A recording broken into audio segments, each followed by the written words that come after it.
Okay, my friends, a pleasant good afternoon, Trinidad and Tobago. Those of you who are locked on, those of you who are taking the time off to look at hard facts. This program is aired Mondays, Wednesdays, and Saturdays, starting time 12:15 in the afternoon. I am your host, Imam Rashid Karim, my co-host, Mr. Premchand Baldev. We are here, my friends, week after week, trying to see in our own humble way how you and I could really and truly make a dent when it comes to bringing back our country alive. So again, my friends, this is very important information that is going to be shared on our program today, Hard Facts, and I would like you all, those of you who are locked on, those of you who are going to take your lunch break, feel free to call us. The number is 372-2129. That's a number where it's a lifeline. Trinidad and Tobago, you have a lifeline. You can call that number, 372-2129. Let us know what is taking place in your neck of the woods. This is your program.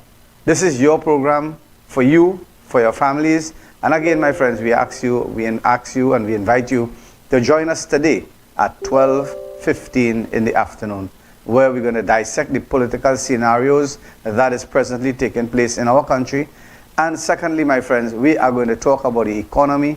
We're going to talk about the status quo of our country, Trinidad and Tobago, whether we really and truly are getting our money's worth. So again, those of you who are having your lunch break, please share this video and feel free to connect with us today. I thank you.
So good afternoon, welcome my friends to the program Hard Facts, viewed on Sentinel Media Broadcasting. We are with you Mondays, Wednesdays and Saturdays from approximately 12:15 p.m. bringing you current issues, bringing you political rumblings, because we are in a year of a general election, my friends. This program was born out of the hardships, out of the suffering, out of the tyranny, out of the oppression of political parties that are ruling this country. My friends, Hard Facts is here. Hard Facts goes where all other media houses fail to go. My friends, our people in this country do not have a voice. Born out of that is this program. It provides a voice for the voiceless. It provides a window so that people can express themselves, those who, the poor, the wayfarers, the downtrodden, those who are really suffering. And my friends, our politicians are being in this program, Hard Facts. So with these few words, I thank you very much and join us live.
Okay, my friends, a pleasant, good Saturday afternoon in the Republic of Trinidad and Tobago, and those of you who are locked on to our program. This slot simply because it is more productive for our country, Trinidad and Tobago. Because basically from 12 to 1:30 or 12:30 to 1:30 would be your lunch break. And we have decided to do this program, and we have initiated, and we have seen a lot of people trying to follow our time slot. So again, we are not the owners of this time slot. We are not the owners of this time slot.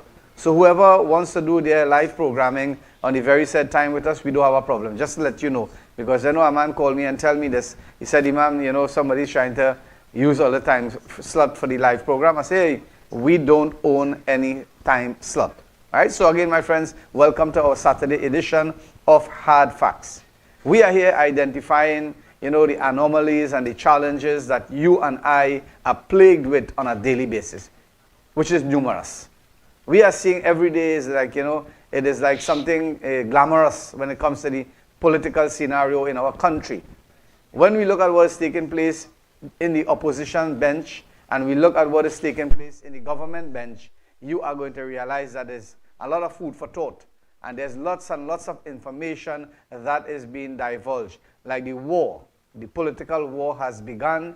The election war has begun. And my friends, today we are going to sit with you and we are going to ask you kindly. You see that number on the screen? 372-2129. That is, your lifeline. You can call us and let us know what do you think about the political scenario that is in our country at this present time. Our program Hard Facts. Keep viewing our program, share our program. And again, we welcome your comments. Those of you who are locked on, you can either text us. We are live on TikTok. We are live on Facebook. We are live, my friends, on YouTube. And again, those of you who really and truly are interested in saving our country, please share your vision and share your comments. 372-2129. Thank you all. Welcome, Prem.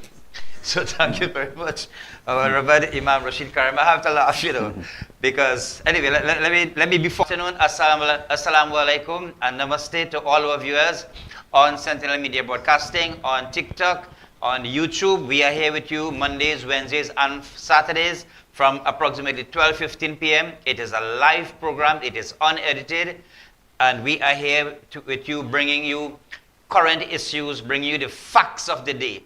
Now, the Imam spoke about time, and people are trying to get in our space, our time of 12:15 to 1:15. That is okay. But I'll tell you something, Imam. In Trinidad and Tobago, that time is ours. Exactly. That time is the politician time. That time is the government and the opposition time. What they are spending this time doing for the benefit of the citizens of this country, what they are doing for the senior citizens of this country, what they are doing what they are planning and going to do for the generations to come in this country, that is our time, and that is what we are really working with. Our time in Trinidad, likewise in other countries, they have their time. Presently, India, Prime Minister Modi is in the US, and they have signed a deal with President Trump. That India is going to buy military arms and ammunition from the US government. That is their time. Now let me ask something. Where all this money is coming from, Imam, where most of the money that is being used to buy arms and ammunition to protect their borders from invasion. Am I right, Imam? Yeah, of course. From invasion. What Trinidad don't have any tankers. We don't have no war tankers, no fighter jets and all this kind of thing in Trinidad and Tobago. Where has our money gone? My friends, look at what is happening in our country. Prime Minister in waiting, the Honorable Stuart Young. Are we going to see a new style of governance when Minister Young takes the helm of governance in the People's National Movement?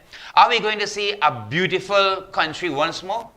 Are we going to meet the needs of the grassroots, normal, simple wayfarers, the people of Trinidad and Tobago? Because, Imam, this is left to be seen, You cannot presuppose. It is left to be seen. And we trust and we hope that Minister Young will change the P&M style of governance and really come down to the people of, of the man in the street, so to speak. And, let the national pie reach down to the simple person in Trinidad and Tobago, as it is being done in Guyana and other parts of the world. Now, with this being said, my friends, the Ministry of Housing is offering subsidy on home construction. There's a home construction program that has been advertised by the government of Trinidad and Tobago under the Ministry of Housing. So those of us who wish to construct a home or to repair your home or to do an addition to your home, yes, director, you have that clip there? To do an addition to your home, you need to get into the ministry's website. I shared a clip with the director, but it is not coming up presently. So maybe during the course of the program, if we get that clip, I'll show it to you. Where you can apply, you can go in or you can apply online, and they will review your application, that sort of thing. And hopefully, we trust and hope that yes, it will reach out to you. My friends, murders continue in Trinidad and Tobago. There is rumbling in the political scenario, the political wars the Imam spoke about is happening within our country.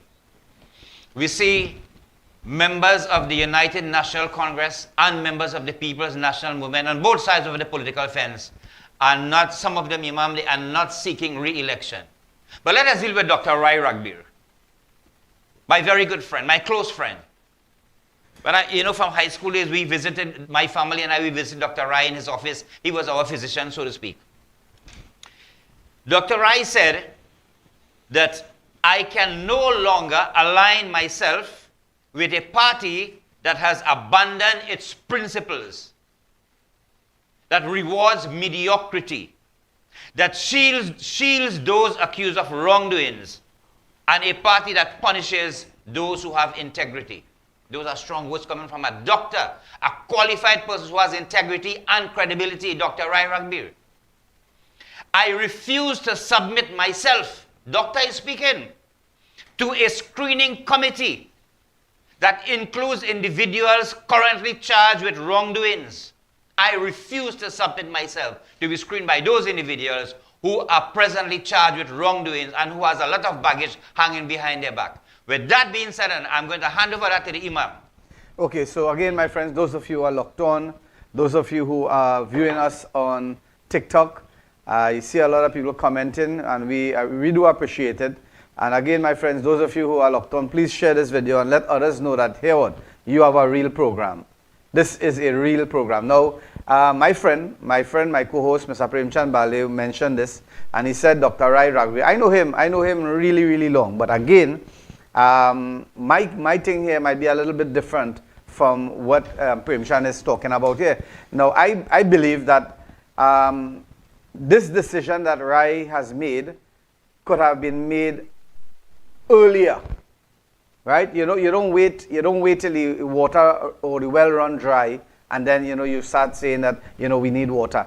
If you're looking at morality and you're looking at spirituality, that didn't occur yesterday, going on for a period of time, and I believe that this could have been done earlier. And do not wait until this election mode, this bell has been rung, because again, you're looking at the same allegations that is there on that letter or that release. Mm-hmm. And you know what? As I say, I beg to differ a bit. I say this is nothing to do against Rai or to hold Rai in contempt of anything. But what I'm saying, a lot of us today in Trinidad and Tobago, you know what? We lament and we cry, after, everything has really and truly, our avenue for revival gone, then we want to recover and recuperate. That is not my attitude. That's the reason why here you're going to realize this program, Hard Facts, is approximately going in 2 years now. And my friends, why it started because we saw representation that was not forthcoming by the PNM.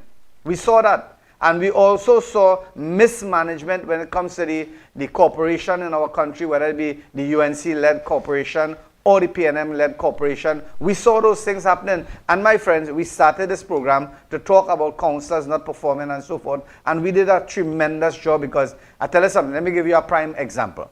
We had a gentleman by the name of Adrian Ali. He was the councillor for Charlieville, Monroe Road, right? And I tell you something, we communicated with him, and in some cases we were very, very vile and negative against him. Verbally hostile. And yes. we were like that. And again, we saw that after communicating and letting them know our stand, because our stand is not a coming here for any gains, if you want to put it like that. Because I saw people coming into the political foray and they are using statements for, you know what, for they use some word. I'll pull back that and get you the correct descriptive, yes. the adjective that the person used. I will get that very, very clearly so that I will not implicate any wrongdoing on both sides. Now, Trinidad and Tobago, right? We are talking about relevant issues. This is the season where politics is going to be acting out. And before that, you see, we have something called Carnival, right? Carnival is going to take place, and that, my friends, is going to distract a lot of people, right? It's going to distract a lot of people from the real issues that is taking place. We have a caller on the line. Caller, go ahead. Good afternoon, whoever, whatever, I've seen Hardface come up on my screen here, right? Good afternoon, sir. This guy who talking like Kazim Hussein here, he's an ass for a marble. Them importing the chicken, bringing it into the country, and then they tell you, don't buy it. Think about, is he talking common sense? That is I want you to view that and give your opinion on that tomorrow. Please go to whenever it's back on the radio, please. Or the Facebook, whatever it's on, okay? The poultry situation. And the next thing, yeah. this lady they call the commissioner. Yeah. She is only the acting commissioner, okay? The acting commissioner. They could move she anytime they want. Right. But you going up and thinking about taking big lawyer and all kind of thing like that. Do you understand no way they you the acting they can move the guy? If it is the man supposed to have his say. That is the purpose of because he was not acting, he was the commissioner. Right. And he ain't moved like that. But you as the acting commissioner want to take big lawyer and pre-action protocol and stuff like that. This is my two views I have for right now. Okay. Okay? Thank you very much, caller. Thank you very, very much. Keep those of you who are locked on, the number 372, you can call us and let us know what is going on, because the caller is telling us about the chicken that was imported by the Ministry of Agriculture food production, and food production. Basically, it runs under the purview of Minister Kazim, and that is something that we're going to investigate, and we're going to bring it back in our other program, which will be on Monday, right? So thank you very much, caller. And again, those of you who are locked on, feel free to call us as we continue our programming here about things that is most relevant, most relevant. You see, the war is on. Everybody, and I tell you something, the amount of promises that is going to be made, you really and truly take a pen. This morning and yesterday, the Prime Minister of Trinidad and Tobago, right? He had a press release. And you know something? I never really and truly, I discriminated against the Prime Minister of Trinidad and Tobago. When I hear him, I sometimes just feel, he going in the same Mobilang attitude. But that press release, you will realize that he kind of changed the countenance and the method, how he speak and all these things. And he dissect. And if he was doing that all the time, he would have been the most likable Prime Minister in this country. But again, you know what he did? He tried to be the pit bull, the bulldog, and the pothong in one. And my friends, that doesn't cohabit properly. A pit bull, a pothong, and a Rottweiler, it doesn't cohabit properly. And that is the reason why today, before his tenure has been really and truly up, he has to resign simply because, not because of his performance alone, but because of his attitude. If he were conducting press release like how he did that press release yesterday, I tell you something, he would have been a likable Prime Minister. Prim? Yes, sure. You look at it. I saw it. Give me a take on that. Yeah. Give me a take on it before I move on.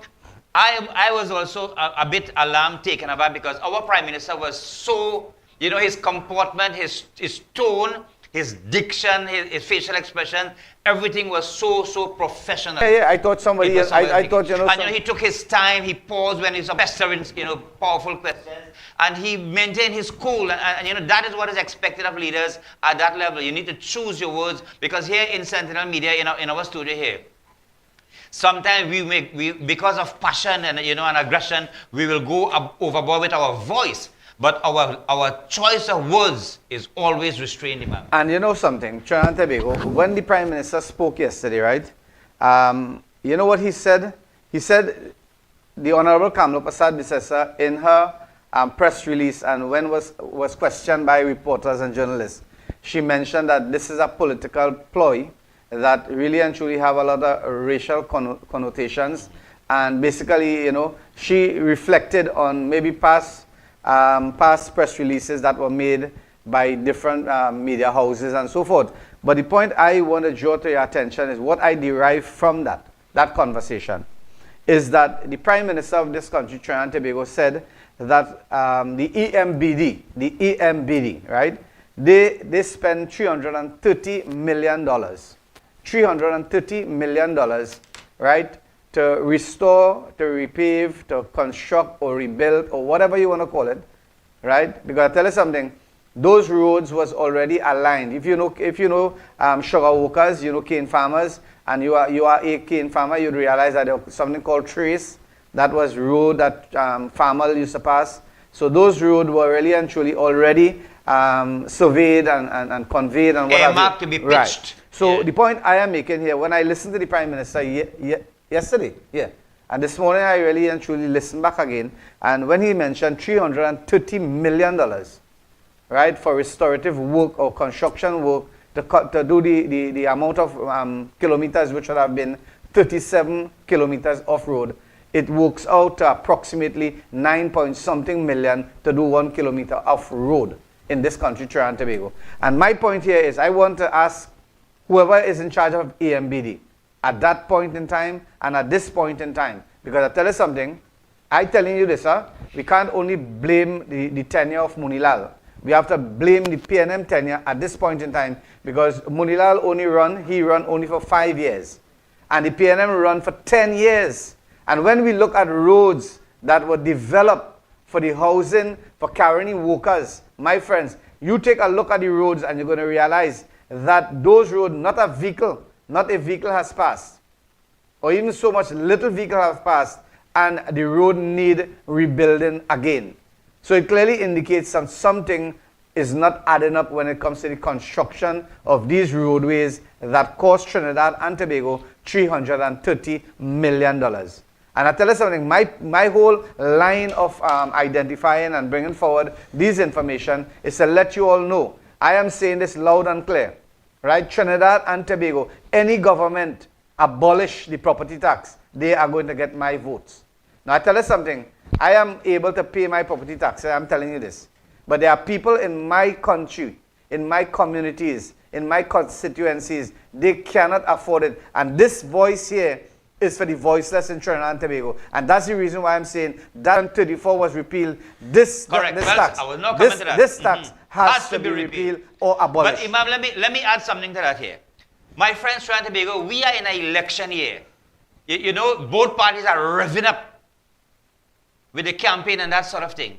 But nobody on either side of the political fence, Imam, is really addressing the property tax issue.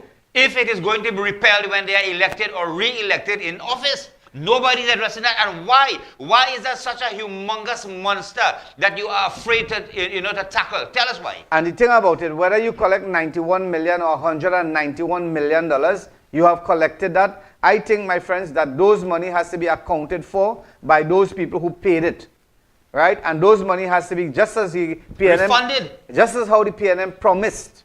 They promised this, that they said that these monies are going to go back to the different corporations and boroughs and municipalities in our country, Trinidad and Tobago, for restorative work, whether it be drainage, whether it be anything that will be put in. Who in the right sense is going to buy that in Trinidad and Tobago, Imam? No, I tell you something. Sometimes 14 municipalities and 91 million collected. You understand? 4 into 9, 1, 2 4 there's 2 million to one of the borough corporations. What dent can that make, Imam? $2 million when billions are unaccounted for? And again, Trinidad and Tobago, those of you who are locked on, you know something? If you remain silent, right, and you don't stand up, you notice our program here, we're not coming to criticize Keith Rowley, we're not criticizing Kamala Prasad Bisesa, we are dissecting the facts of the matter, right? And the facts of the matter is today, you and I have to understand, it doesn't make sense that you go on live TV or live social media and call people jackass, and call people donkey, and call people, that is not relevant. What sense does it make? knowing that you are calling people by derogative names, and when you reflect upon your own self, it is like a mirror because you are speaking to your own self. This is why I am telling you, Trinidad and Tobago, we need to have vociferous. We need to have proper representation when it comes to every level, because I'm telling you, the United National Congress is going to get their 18 seats. If, my friends, I'm telling you this, if 50% of the voters in any one of the areas, whether it be Shogunas West, whether it be Tabakit, whether it be Mayaro, whether it be Komoto, whether it be Naparima, say, well, here what, we're not going to support Kamla, and they stay away from voting, Kamla is still going to win those 18 seats. But list of Trinidad and Tobago, we are still going to suffer simply because we are not going in government. So you win your 18 seats, but you're lost. Yeah, you win the battle, but you're losing the war. You win the battle, and you lose the war for 5 years, correct. Another 5 years, and you're going to lose the war again for another 5 years. You tell us. We as undecided voters in our country, we are undecided voters at this point in time. We want to know, my dearest Kamla, and the United National Congress, and all those mouthpieces who now jump on board, who drag mannequin, and who call you by the most dirty and vile names, right? We want to know, where are you going to put these very said people? Are you going to make them senators in parliament? Are you going to make them your new mouthpiece? Or are you going to, my friends, are you going to get rid of people who had good intentions? People who had, who had integrity, morality, as Dr. Rice said. And those people who are really and truly, if they have gotten, something, a lot of people today, before we take this break, a lot of people, MPs, my MP not saying anything. Tell you something, being in a political party, I was in an Islamic organization, a religious organization, and I tell you something, I get booted out of that Islamic organization simply because I spoke against, some of the immoral conduct of members on that board. And I tell you something, the very sad thing is happening now presently in our country. You all have to stand up. If you like Kamla and you want Kamla to be the next Prime Minister of Trinidad and Tobago, nothing is wrong with that. Nothing is wrong with that. Come out and let John Public know. Because the problem is we're going to win. We're going to win the 18 seats. That is basically winning the battle. But we have to win the war. How are we going to win the war? We have a caller. Let's see the caller. Hello, good day. I have been watching your show for a year now, and I noticed that a lot of other shows hold back information, like if they are noveled, to an extent.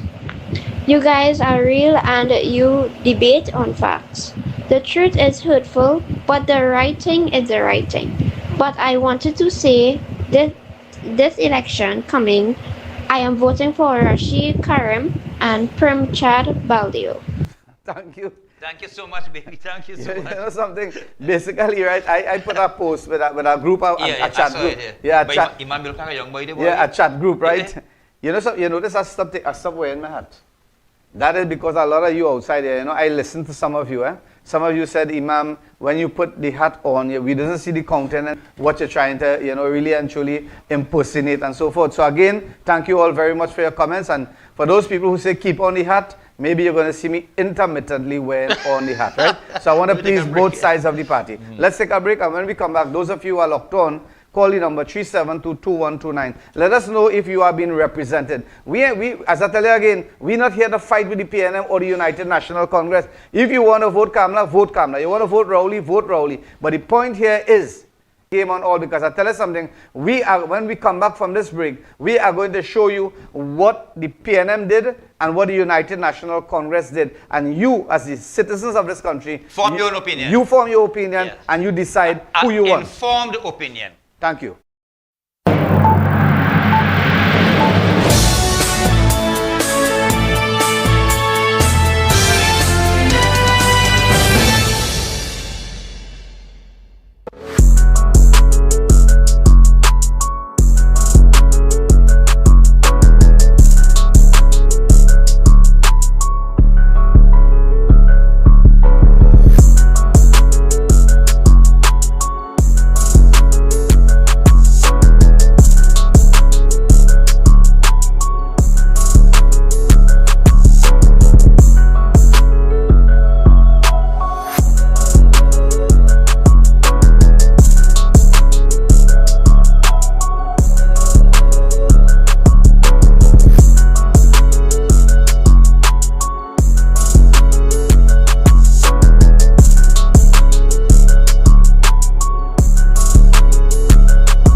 Welcome back, friends, to our program Hard Facts on Sentinel Media Live Broadcasting.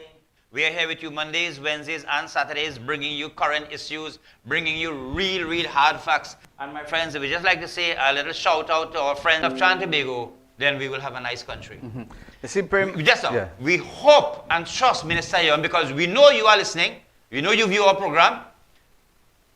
We have read some of the comments made by your staff, and we wish you well also. We wish you well, and we ask of you, oh, dear Prime Minister in waiting in Trinidad, and let no one be left behind. You would be in governance for the next 5 years. Now, my friends, Iman, you want to do something else? No, when you cut me off there, I lost the trend I thought, yeah. Now, for whatever reason, the oil refinery named Petrotrin in Trinidad and Tobago was closed down for whatever be the reasons. We are not going into the reasons here today. You all are very well aware of the reasons. But was Petrotrin really running at a loss or making huge profits, bringing in foreign exchange into this country? Our director, there's a clip that we have there. If we can get that now on screen. Tonight that unaudited figures show Petrotrin making an operating profit in its last year of operations. As we hear in this report in tonight's Business Watch, the company made more than $1.6 billion before taxes and financing costs. Karen Regis has more. State-owned Petrotrin made an operating profit of $250.28 million US, or 1.697 billion TT during its last year in existence. This was revealed in unaudited figures that the company's successor, Trinidad Petroleum Holdings Limited, presented recently to investors. But I want to talk to the mothers, the children, the neighbors, and all those who are attached. Yeah, come back to us. So, my friends, there you have the figures. There you have it. Petrotrin was making an annual profit, a yearly profit of $1.69 billion US in foreign exchange. US was Petrotrin closed down when it was such a profitable enterprise. Our country would not have been where it is today, right? And the politicians on both sides, the opposition and the government, needs to answer this question. Let us hope that this is one of the topmost subjects to be discussed in the political platforms in the run-up to the general election, followed by property tax. Yes, so again, Trinidad and Tobago, we are discussing real issue here. I had a thought just now, a real fiery thought, but it so happened that I just lose it, right? Inshallah. Yeah, just lose it. But the thing about that, I do hope it come back. Now, what we are seeing here is claims have been made. That is the last year of the working operations of Petrotrin. We're talking about 1.9 billion US dollars. That is big money. That's real and I money. tell you something now, if Petrotrin would say tomorrow, like what normally happens, they close down something and then we want to reopen it and close it down and reopen it and close it down. That is how, people lose track when it comes to figures and dollars and cents. But again, Trinidad and Tobago, you and I have to understand what is it that we have gotten from the PNM government and what we have gotten from the United National Congress. Director, pull those videos to me. I want you all to really ensure to help you all understand. This would have been what Kamla Prasad Bisesa have done. From 2010 to 2015, this is what they did. Pull back, yes. We're talking about 83 wage settlements. The Ministry of Education opens 2 more schools, right? That is in Point 14 and the other one would have been somewhere else. The Valencia bypass was opened. That is another thing that it was done by the thing. But I am seeing here that Nizam Baksh, that the commissioner, he lit a lot of savannas, 157 recreation grounds. And we of Kamla Prasad Bisesa, a lot of Imam, the top right-hand corner, 600 million for HCU shareholders, $600 million. And then the last one is new community center open in Bessigny. That is what the UNC achieved or did in their term of office. Let us see what the PNM. 75 government achievements between 2015 and 2020. That is when the PNM was in power and is still in power. National Statistical Institute of Trinidad and Tobago being established. National Tripartite Advisory Council established paving the way for greater 1.5 months tax amnesty, ordered 2 brand new custom-built ferries purchased and paid for, outfitting and occupancy of government building to reduce rental fees, paid $5 billion in back pay to public servants, a phased reduction of fuel subsidy, and savings of $340 million. Point 14 highway almost complete with Toko and Mayaro underway. Public